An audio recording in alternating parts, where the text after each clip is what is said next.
할렐루야. 오늘 예배 오신 여러분을 주의 이름으로 축복합니다. 오늘 예수님의 탄생을 준비했던 세례 요한의 아버지인 사가랴라고 하는 사람에 대해서 우리가 좀 알아보기를 원합니다. 여러분, 사가랴라고 하는 성경의 인물 혹시 아십니까? 어디에서 뭘 사가랴 이런 게 아니라 사람의 이름이 사가랴라고 하는 이름이 있습니다. 이 사가랴는 세례 요한의 아버지입니다. 여러분, 세례 요한은 누구인지 아십니까? 세례 요한이라고 하는 그런 예수님 오시기 바로 이전에 선지자가 있었습니다. 그래서 이 세례 요한은 예수님이 오시기를 준비했던 아주 뛰어난 구약의 마지막 선지자로 불리고 있습니다.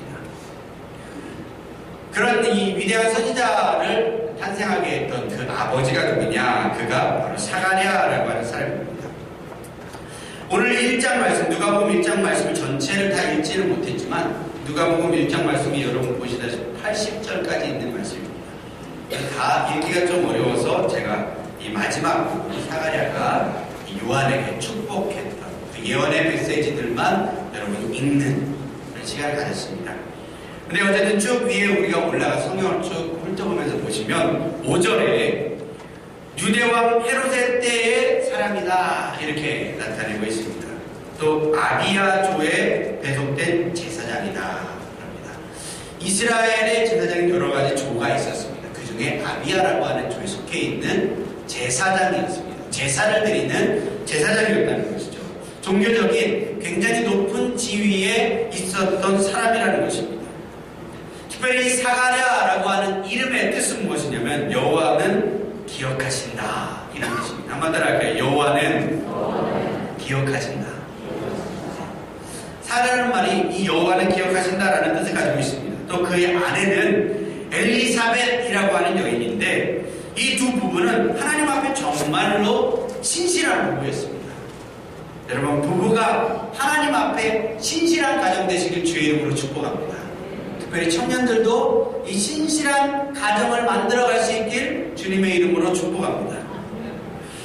그런데 6절 말씀에 뭐라고 이 부부를 표현하냐면 이 부부를 이렇게 표현합니다. 6절을 우리 같이 한번 읽어볼까요? 시작. 이 두 사람이 하나님 앞에 의인이니 주의 모든 계명과 규례대로 흠이 없이 행하더라.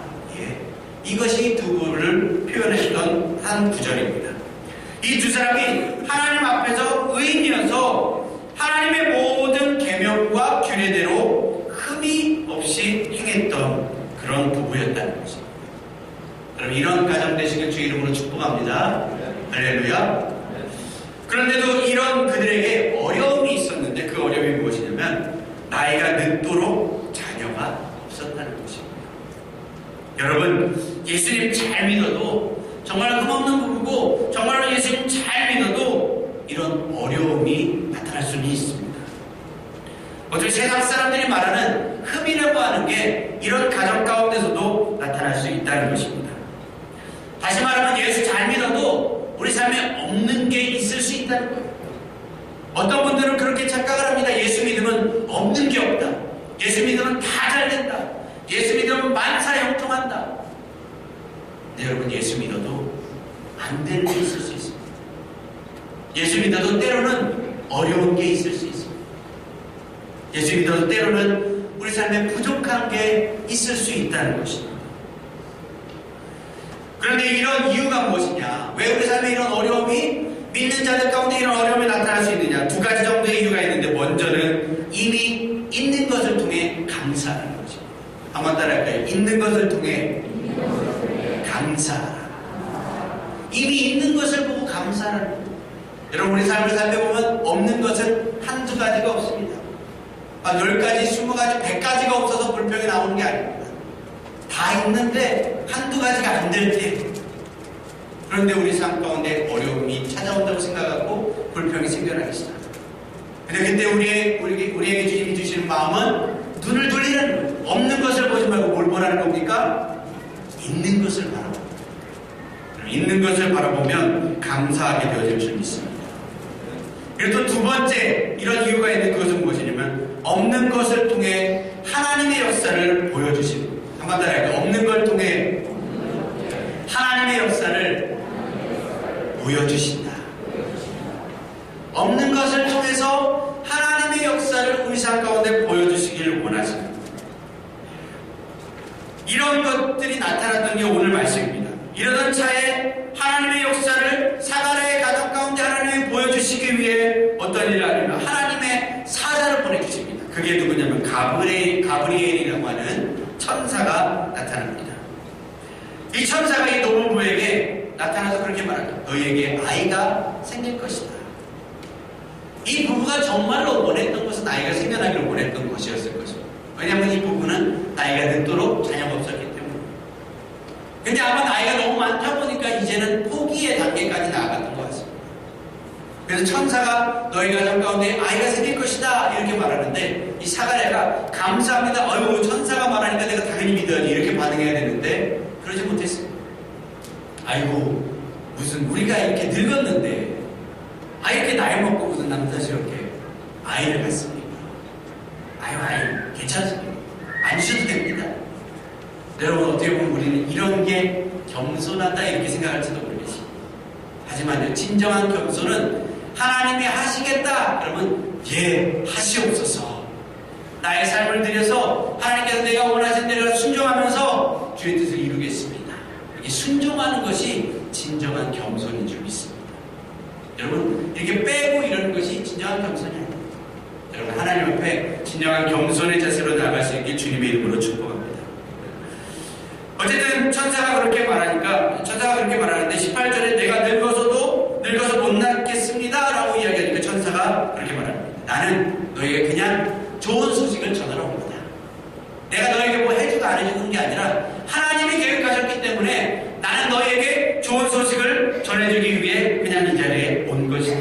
하지만 네가 믿지 못했기 때문에 아이가 태어나는 그때까지 네가 잠시 말을 못하게 될 것이다.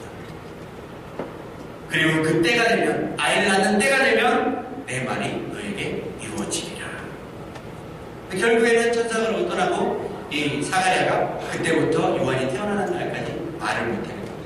하지만 요한이 태어나는 날 그가 다시 말문이 트이게 되고 하나님을 찬양하고 경배했다는 이야기가 오늘 이야기입니다.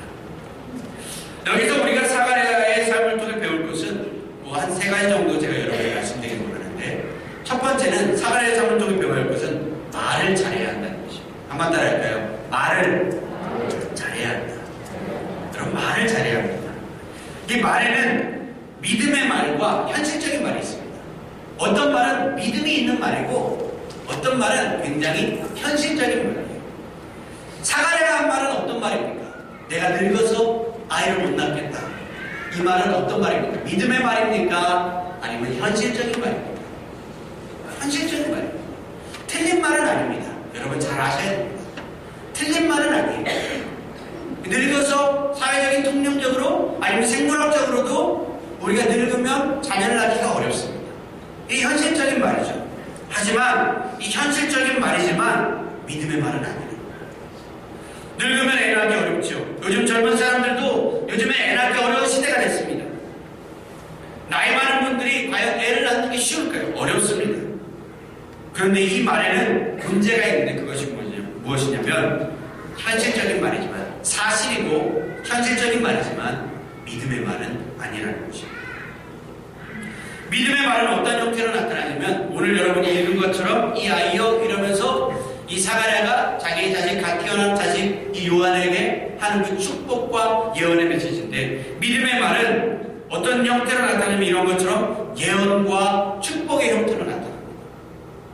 여러분 그래서 믿음의 말은 없는 것도 있다고 하는 게 믿음이고 여러분 아직 이루어지지 않았지만 이루어졌다고 말하는 것이 여러분의 믿음인 줄 믿습니다. 왜냐하면 이것은 예언적인 말입니다. 예언이 무엇입니까? 되어질 일을 현재의 시점에서 말하는 거예요. 믿음의 말은 앞으로 하나님께서 하실 일들을 지금 현재의 시점에서 내가 그것을 이미 받고 이루어진 줄로 믿고 여러분이 선포하는 게 믿음의 말입니다. 할렐루야. 믿음의 말을 하시길 주의 이름으로 축복합니다.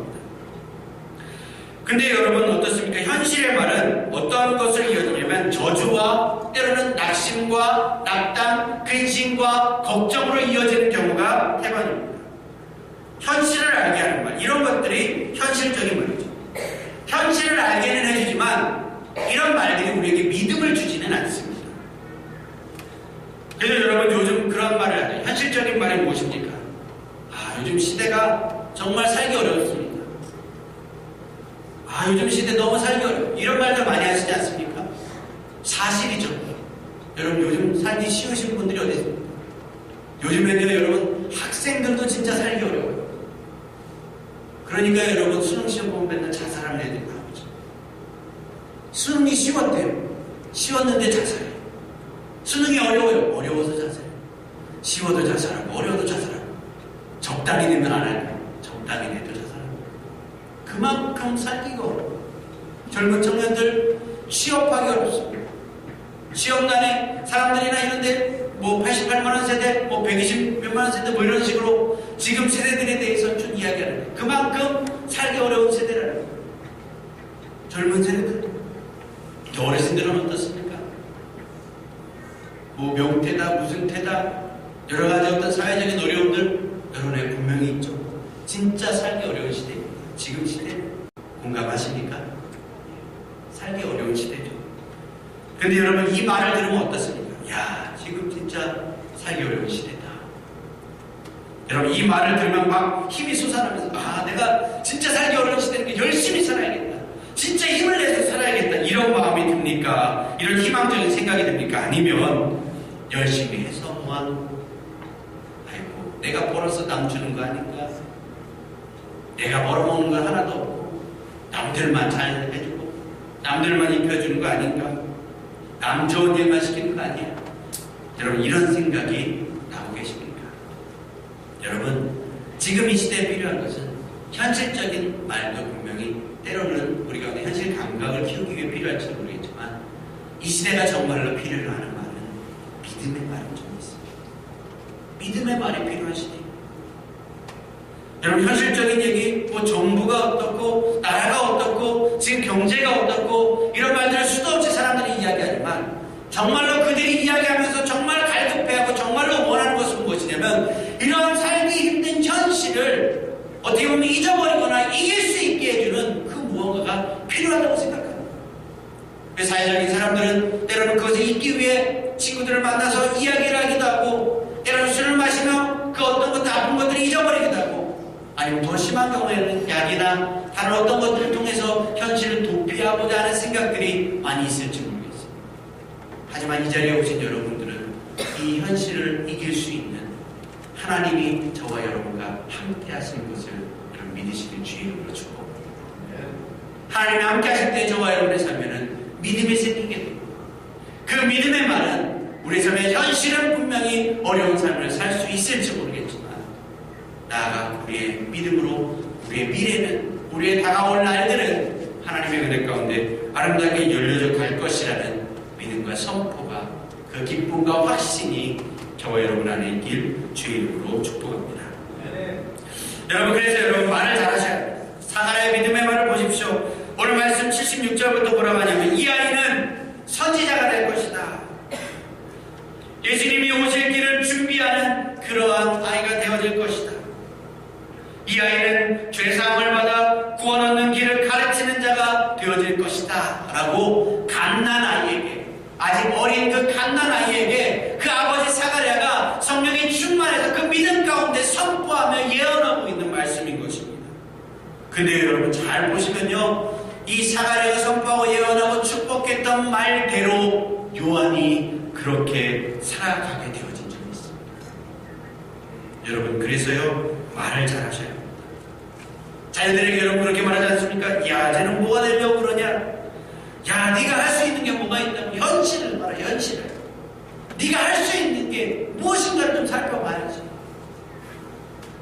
이 세상에 대해서 너무 크게 부각시키고 우리의 자녀들을 너무 작게 만들고 있지는 않는가 생각을 해보십시오. 이것은 여러분 기 살리고 기 죽이고 이런 차원의 이야기가 아닙니다. 지금 시대는 믿음의 말이 필요한 시대라는 것입니다. 여러분 무엇이 믿음의 말인가를 생각해 보십시오. 믿음의 말은 예언적인 말이고 축복의 말이 되어지는 것입니다. 여러분 어떤 말이 그렇습니까? 너는 하나님이 반드시 사용하시고 너를 향한 하나님의 계획을 나는 기대한다. 사랑한다. 내가 너를 주님 안에서 축복한다. 여러분 얼마나 희망이 되고 좋은 말이겠습니까? 예언적인 선포를 통해 여러분 복의 통로가 되어지시길 주님의 이름으로 축복합니다. 할렐루야. 한번 따라할게요. 말을 잘하자. 한 번 더 말을 잘하자. 말을 잘하시길 주의 이름으로 축복합니다. 결국 사가랴의 가정에 아들이 태어납니다. 그래서 그 이름을 정하는데 친척들이 막 찾아오죠. 사람들이 사가랴 2세 때로는 아니면 유명한 조상들의 이름을 따라 짓고 싶어 합니다. 하지만 아내인 엘리사벳이 말 못하는 천사의 말을 따라 말 못하는 그 사가랴를 대신해서 요한으로 지을 것을 이야기합니다. 그리고 현명한 남편인 사가랴도 역시 말을 못하지만 이 판서로 쓰면서 요한으로 지으라고 그렇게 기록하죠. 그리고 그 아이의 이름이 요한이 되어진 순간 이 사가랴의 이 말에 이제 막혔던 말문이 튀어지기 시작하고 그 사가랴가 처음 했던 것이 무엇이냐면 하나님을 경배하고 찬양했던 것을 보게 됩니다. 그 경배하고 찬양하니까 어떻게 되냐면 그가 성령에 충만하게 되어지는 것을 보게 되죠. 여기서 놀라운 것을 좀 볼 수 있습니다. 먼저는 마지막 구절에 뭐라고 얘기하냐면 아이가 자라며 심령이 강하여지며 이스라엘에게 나타난 날까지 빈 들에 있으니라 이렇게 얘기를 합니다. 여러분 세례 요한은 어디에서 자랐냐면 광야에서 자랐다라고 이야기합니다. 이 빈들이 바로 광야입니다.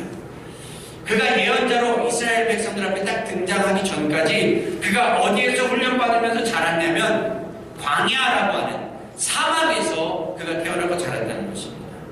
여러분 생각해 보십시오. 좀 상상력을 동원해서 좀 생각해 보십시오. 그러면 이 세례 요한이 자랄 때, 살아갈 때 혼자 살았을까요? 아니면 누군가 보호자가 있었을까요? 사막에서 살아가야 하는데 어린아이가 그가 자랄 때까지 어떤 성인이 될 때까지 그가 어디에서 자랐냐면 사막에서 자랐다고 이야기합니다. 그러면 이 어린아이가 성인이 되기까지의 그 과정에 사막에서 자랄 때 혼자 자랄까요? 아니면 누군가의 도움을 받았을까요? 분명히 누군가의 도움을 받았을 것이다 라고 추측이 될 것 같습니다. 여러분 아이가 어떻게 광야에서 위험하게 혼자 삽니까? 위험한 사막에서. 사막을 보면 어떻습니까? 높은 기온이 있고 심한 일교차가 있고 또 맹수와 독뱀, 독전갈이 들끓는 그곳이 사막입니다. 위험한데 여러분 어떻게 혼자 삽니까? 분명히 사가랴와 같이 살았을 것이다 라고 추측할 수 있을 것 같습니다. 그런데 여러분 생각해 보십시오. 사가랴는 직업이 없었을까요? 사가랴는 직업이 없었을까요? 그러니까 제사장이라고 하는 종교적인 좋은 직업이 있었습니다. 근데요 그가 하나님의 명령을 받고 이 아들 요한을 세례 요한을 키워내기 위해서 그가 자녀들을 향해 올인하기 시작합니다. 자기 모든 일들을 포기하고 제대로 주의 사람 만들려고 선지자 훈련 광야에서 시키기 위해서 이 제사장이었던 이 아버지가 그 아들과 함께 광야 생활을 하면서 여러분 성전에서 살면서 따뜻한 어떤 종교 시설에서 살면서 얼마나 그래도 안락하고 나름 평온한 삶을 살았겠습니까? 근데 그가 모든 것들을 다 뿌리치고 자녀 하나 제대로 키우기 위하여 그가 사막으로 나가서 사는 거예요. 거기는요 소득도 없고 뭐 심어서 나타나는 것 이런 것도 없고 어떻게 보면 가지고 있는 것 다 허비하고 전 재산 다 투자해 가면서 그 자녀 하나 키우기 위해서 그의 삶을 들여서 시간을 들여서 재정을 들여서 노력과 열정을 다해 그 자녀를 키우기 시작하는 것을 봅니다. 여러분 여기에서 우리가 사가랴를 통해 배워야 할 것은 두 번째는 그는 다음 세대를 위해 헌신했던 사람이라는 것입니다. 여러분 따라해요. 사가랴는 다음 세대를 위해 헌신한 사람이다. 여러분 세우고 키우는 것 이것으로 여러분 충분한 삶은 안 되겠습니다. 여러분이 삶의 어떤 메인과 주역에 좀 나서지 않아도 다음 세대들을 좀 키워가며 하나님의 사람들 우리의 다음 세대들을 좀 키워가며 때로는 우리의 자신을 포기하고 희생하면서 하나님의 사람들을 키우는 그 일만으로 여러분 충분하지 않을 수 있다. 여러분, 이 사가랴의 삶을 통해요, 누가 영향을 받았냐면 세례 요한이 영향을 받았습니다. 자신의 것들을 다 내려놓고 그 자식 하나 키우기에 올인했던 그 신실했던 아버지 사가랴의 삶을 통해서 세례 요한이 아버지의 삶을 담습니다. 그래서요, 그가 유명해졌을 때 그 후발주자로 누가 나타나면 예수님이 나타납니다. 예수님이 그리스도로서 이 땅에 메시아로서 딱 오면서 이제 예수님이 유명해지기 시작합니다. 근데 여러분, 그럼 어떻게 하겠습니까? 대부분의 사람들은 질투가 날 것 같습니다. 나보다 더 유명해져. 어떻게 나보다 더 유명해져?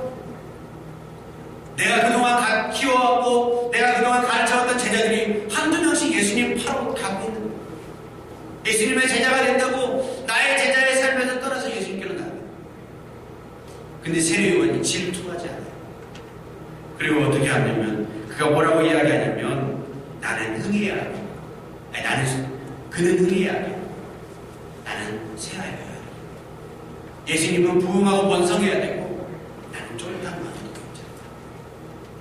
여러분, 그 마음 자세가 어디에서부터 나왔다고 생각하십니까? 그것은요, 그의 아버지 사가랴의 마음을 태도했습니다.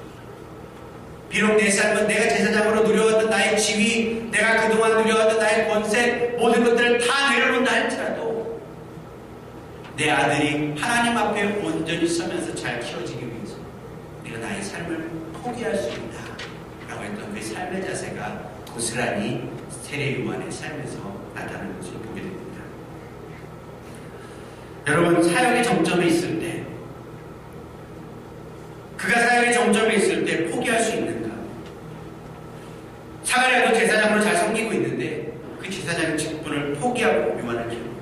또 요한도 사역의 정점에 있을 때, 그가 정말 유명해졌을 때 예수님께 자신의 제자들을 다 보내어줍니다. 여러분, 우리 삶의 정점에 있다라고 한다면 보통 우리의 삶의 정점에 있는 나이가 보통 어느 정도 되겠습니까?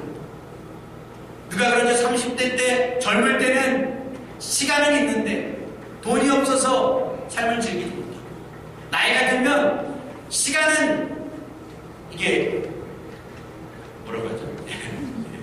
하여튼 돈은 생기는데 시간이 없어서 즐기지 못하는 거예요. 그러면요, 그 생겨난 돈으로 어떻게 해야 되는 것이? 시간이 없어서 그 삶의 정점에 찍고 있을 때, 너무나 바빠서 삶의 정점에 찍고 있을 때 여러분 어떻게 해야 돼요? 여러분이 가진 것들을 젊은 세대들과 다음 세대들이 나눠주기 시작합니다. 그들이 여러분이 경험해보지 못했던 것들을 경험하기 시작합니다. 그들이 여러분이 미처 젊을 때 하지 못했던 것들을 행하기 시작합니다.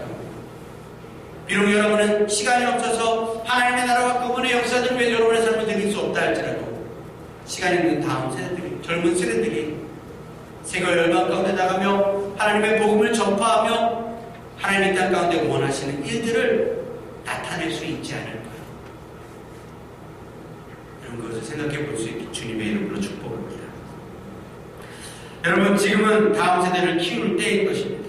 내가 지금 다음 세대를 키울 때가 아닌가. 내가 지금 우리의 삶의 정점에 있다면 여러분 분명히 생각하셔야 합니다. 내가 다음 세대를 키울 때가 지금이 아닐까. 내가 주역이 되지 않을 수는 있지만 나를 통하여 하나님의 다음 세대가 키워진다면 여러분 그것만으로 좋지 않겠습니까? 여러분, 우리 다음 세대들은요, 그냥 키워지지 않습니다.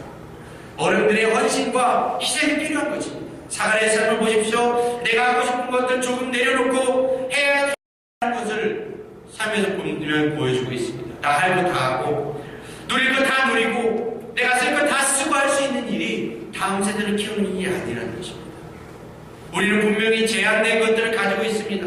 시간도 제한되어져 있고 우리의 삶의 어떤 노력도 제한되어져 있고 체력도 제한되어져 있고 돈도 모두가 유한한 것입니다. 다시 말하면 우리 유한한 것들을 어떻게 사용해야 할 것인가를 반드시 선택해야 한다는 것입니다.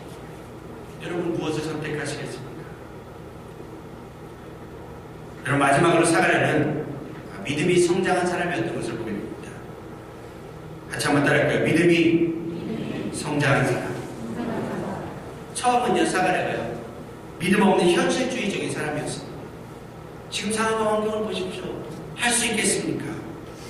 하지만 그가 천사의 어떤 메시지와 그의 삶의 하나님의 경험을 통해서 어떻게 변화되냐면 약속의 말씀을 믿는 사람으로 변화되어져 가기 시작합니다. 다시 말하면 성령 충만한 사람으로 변화되어져 갑니다. 여러분, 처음에 말을 잘해야 한다고 제가 여러분에게 말씀했습니다. 그러면 어떻게 말을 잘할 수 있을까요? 두 가지가 있습니다. 첫 번째는 반복된 훈련을 통해 말을 잘할 수가 있습니다. 그래서 말을 의도적으로 여러분 바꾸기 위해서 노력할 수 있길 주님의 이름으로 축복합니다. 내가 특별히 부정적인 말을 많이 한다라고 한다면 여러분 말을 자꾸 바꿔보십시오. 그러려면 찬양하시고 여러분 말씀을 좀 소리내서 많이 읽어보시길 주의 이름으로 축복합니다. 여러분의 말과 언어 생활이 변화되어질 줄 믿습니다. 두 번째, 그럼 어떻게 말을 잘할 수 있을까? 이렇게 우리가 말을 의도적으로 노력한다 하더라도 좀 잘 안 되는 경우들이 있습니다. 한계에 다다르는 경우들이 있습니다. 의도는 있지만, 좋은 뜻은 있지만 이게 잘 되어지지 않을 때가 있습니다. 그때는 어떻게 하냐면 성령의 충만이 필요합니다. 사가랴가요, 언제 자신의 자녀를 위해 말을 변화되게 현실적인 말에서 예언적인 사람, 축복의 말을 하는 사람으로 변화되었냐? 그것은 그가 성령 충만할 때였다라고 이야기할 수 있습니다. 67절에 그 부친 사가랴가 성령의 충만을 받아 예언하여 이르되, 성령의 충만 받은 사람은, 성령의 충만 받은 사람이 축복이 쭉쭉쭉 나갈 수 있는 것입니다.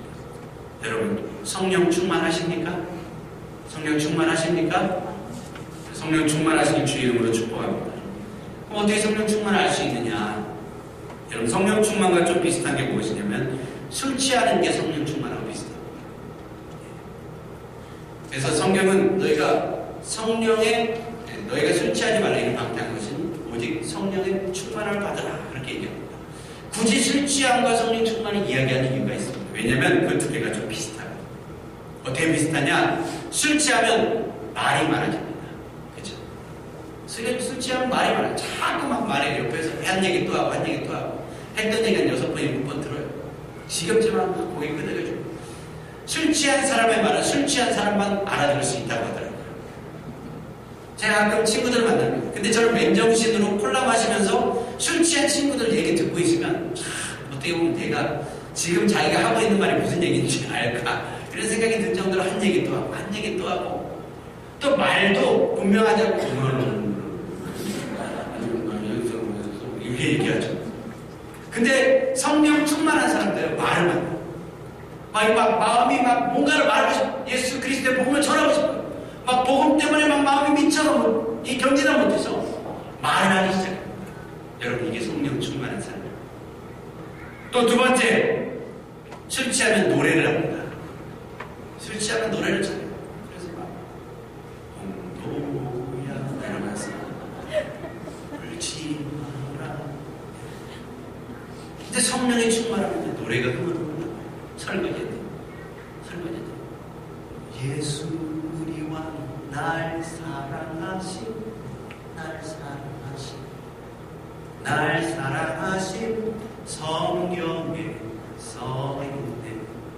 날 사랑하는 게 너무 감사해. 막 찬양하는 거예요.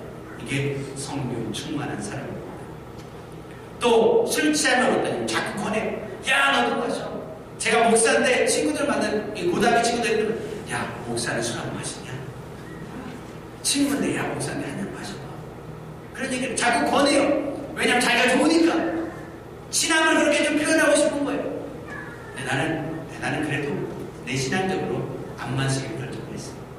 그래서 좀 넘어가지만 이 성령에 충만한 사람들 권해요. 야, 교회 한번 나와봐. 우리 교회 와봐. 너무 좋아. 왜요? 그들이 성령이 충만하니까. 마음의 기쁨이 있으니까. 함께 그 기쁨을 누리라고. 술 취할 때 알딸딸함을 함께 느끼라고 권하지만 성령의 충만에 알딸딸함이 있습니다. 여러분, 그것을 권하시길 주의 이름으로 축복합니다. 그리고 술 마시면 울어요. 술 마실 때 제일 꼴문 적 중에 하나가 이렇게 우는 사람이 되죠. 울어. 여자친구 전화 안 받는다고 울고. 그런 애들이 있습니다. 근데 성령 충만하면 울어요. 뭔 말만 하면 울어. 하나님이 너를 사랑하죠. 그러면 울어요. 뭐라고 얘기만 하면 막 그냥 우는 거예요. 이런 사람들이 성령에 충만합니다. 그리고 다섯 번째는 성령 충만하면 용감해지죠. 술 취해도 용감해지죠. 술 취하고 막 용감해서 막 싸움 하려고 하고 애들고 막 자동차 발로 까고 이런 애들 있죠. 여러분 잘 안 계십니까? 제 친구들 항상 이상한 애들만 있다고 봅니다. 대학교 다닐 때 이런 애들이 있더라고요. 가면서 막 소리 지르면서 막 싸우면서. 얼마 전에 청년들하고 저희 남정동에서 같이 식사하고 오면서 보니까 젊은 친구들이 막 지들끼리 싸우는 거예요. 나 싸움 잘해 막 이러면서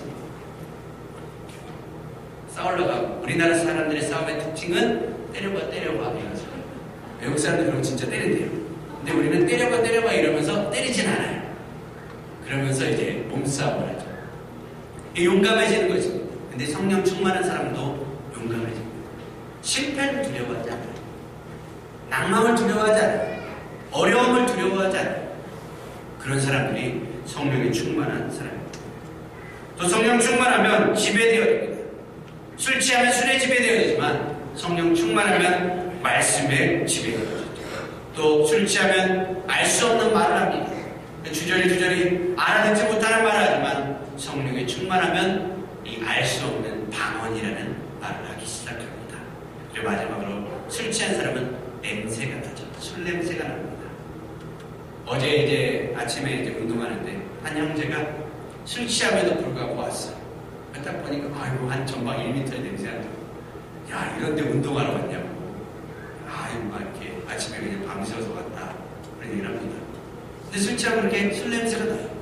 근데 성령에 충만한 사람은 성령 충만한 그리스도의 향기를 나타낼 수 있습니다. 여러분 성령 충만하십시오. 사가랴처럼 축복의 사람입니다. 주님 다시 오심을 준비할 수 있는, 우리가 할 수 있는 유일한 방법은 성령 충만하는 것입니다. 성령이 여러분의 삶을 다스리시도록, 성령이 여러분의 삶에 나타나시도록 여러분 주님 앞에 나아갈 수 있는 저와 여러분 되어주시길 주의 이름으로 축복합니다. 말씀을 뵙습니다. 여러분 믿음으로 사는 게 분명히 쉽지는 않습니다. 하지만 사가랴의 가정처럼 열심히 주를 위해 살았는데 때로는 우리 삶 가운데 자식이 없을지도 모릅니다. 때로는 주를 위해 열심히 살았는데 집 하나 없이, 변변한 살림 하나 없이 살아갈 수 있을지도 모르겠습니다. 변변한 직장 하나 없이, 때로는 어려운 가정 환경에 적은 살림살이를 하면서 힘들어할 수 있을지 모르겠습니다. 하지만 여러분, 그런 모든 상황 가운데서도 힘내시길 주의 이름으로 축복합니다. 우리에게는 주님이 계시고, 주님은 그분을 믿는 자들에게, 그분을 찾는 자들에게 그분은 반드시 상 주시는 이심을 여러분 믿으시길 주의 이름으로 축복합니다. 우리에게 주시는 상이 여러 개가 있는데 때로는 돈도 주시고 직장도 주시고 자녀도 주시고 좋은 남자친구도 주시고 좋은 남편도 주시고 좋은 환경들, 좋은 집도 여러 가지 것들도 허락해 주시지만 정말 그분이 주실 수 있는 최고의 선물, 그 중에서도 한 가지 그분이 주실 수 있는 최고의 선물을 골라보라 라고 한다면 여러분 성령님을 여러분에게 보내주시는 거죠. 주님이 주시는 최고의 선물은 성령님을 여러분의 삶에 도움을 헬퍼로 보내주시는 것입니다. 여러분 성령님을 구하시는 주의 이름으로 축복합니다. 하나님을 경험하십시오. 저와 여러분의 성령 충만할 때 여러분 그 밖의 모든 것들은 성령님과 함께 여러분에게 주어지시는 줄 믿으시는 주의 이름으로 축복합니다.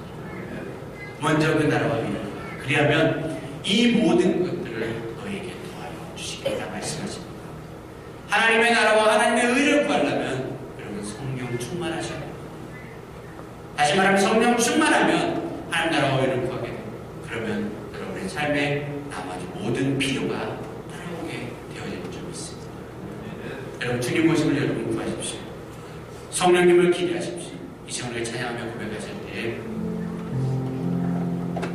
우리가 의에 줄이고 목이 마르니 성령의 기름 우리 가운데 부어줍니다. 때로는 우리가 자식도 없고 집도 없고 아무것도 없어 마음이 상하고 때로는 어려움을 겪을 수 있지만 여러분 이 시간 우리가 구하는 것은 주님의 뜻을 구하고 성령의 기름 구하시는 것은 주님 우리를 채워달라고 메마르고 목마르게 비어있는 상태로 내버려 두지 마시고 오늘 우리를 채워달라고 우리 시간 다같이 고백하며 찬양하겠습니다. 마음이 상한 자를 마음